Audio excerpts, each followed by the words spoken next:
सभापती महोदया, जरा एक मिनिट. थकीत देयक मंजूर करण्याच्या संदर्भामध्ये त्याची जी काही विहित कार्यपद्धती आहे आणि उलट आत्ताच्या घडीला त्याला एक डिजिटल स्वरूप देऊन मुख्याध्यापकांच्याकडनं ऑनलाईन पद्धतीने आता ही देयक त्या ठिकाणी सादर करण्यात येतात. माननीय सन्माननीय सदस्य सरनाईक साहेबांनी जो काही मुद्दा उपस्थित केलेला आहे, मी आपल्या माध्यमातून सभागृहाला सांगू इच्छितो की नियमाप्रमाणे जे काही थकीत देयक सादर केलेले असतील ती तात्काळ निकाली काढली जातील, त्यांचं अंमलबजावणी केली जाईल.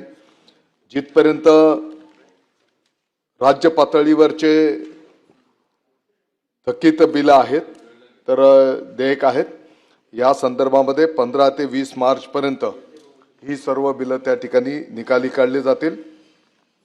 आणि या संदर्भातला दर वर्षाचा हा कालबद्ध कार्यक्रम आहे. याचं जे काही स्टेपिंग आहे, मग जिल्हा पातळीवर विभाग पातळीवर आणि राज्य पातळीवर या पद्धतीने हा कार्यक्रम त्या ठिकाणी राबवला जातो. पर्टिक्युलर कुठल्या केसच्या संदर्भात आपण आता जो काही मुद्दा विशद केलेला आहे, 1-2 ओळी जर आपण लिहून दिल्या तर त्याचं तात्काळ चौकशी केली जाईल आणि नियमाप्रमाणे असेल तर तात्काळ विषय मार्गी लावला जाईल.